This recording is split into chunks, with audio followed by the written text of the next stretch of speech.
বিসমিল্লাহির রহমানির রহিম। আসসালামু আলাইকুম সুপ্রিয় দর্শক, আমাদের উচিত আমাদের সন্তানদের সুন্দর ইসলামী কর্তব্য নাম রাখা।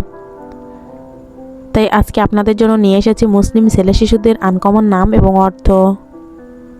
তাহলে চলুন নামগুলো দেখে নেওয়া যাক। নাম রায়েদ অর্থ অগ্রগামী বা পথ প্রদর্শক। নাম ফিদাই অর্থ আত্মত্যাগ। নাম ইলহাম অর্থ অনুপ্রেরণা। নাম নাহিয়ান অর্থ নিষেধকারী বা পাপ থেকে বিরতকারী। নাম তাবিজ অর্থ জ্যোতি বা আলোকিত। নাম শামিল অর্থ সর্বব্যাপী বা পূর্ণাঙ্গ। নাম ইরফান অর্থ পবিত্র বা সৎ। নাম হায়রান অর্থ বিস্মিত বা চিন্তাশীল।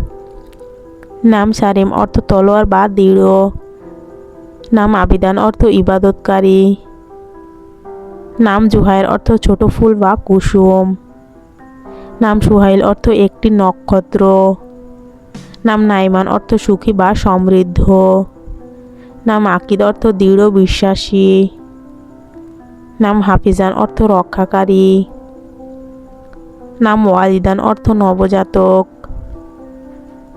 নাম মাহিরান অর্থ দক্ষ বা চতুর। নাম রশিদান অর্থ সঠিক পথে পরিচালিত। নাম ইয়ামিন অর্থ আশীর্বাদ প্রাপ্ত বা ডান দিক। নাম সারওয়ার অর্থ নেতা বা পথ প্রদর্শক।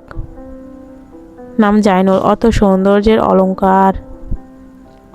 নাম রাইয়ান অর্থ জান্নাতের দরজা বা সবুজ সজীব। নাম সালাহান অর্থ সংস্কারকারী। নাম তাহিরান অর্থ পবিত্র বা নির্মল। নাম আমজাদ অর্থ মর্যাদাবান বা সম্মানিত। নাম সাবিতান অর্থ দৃঢ় চেতা।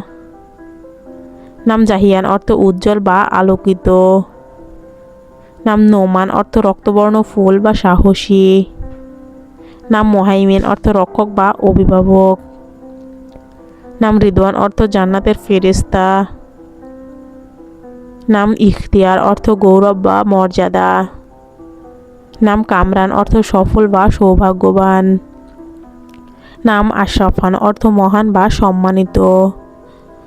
নাম শাহরুখ অর্থ সৌন্দর্যময় ও মুখমণ্ডল। নাম বাহিরান অর্থ উজ্জ্বল বা দীপ্তিমান। নাম রাবিহ অর্থ বিজয়ী বা লাভবান। নাম ইমাদ্দিন অর্থ দিনের স্তম্ভ।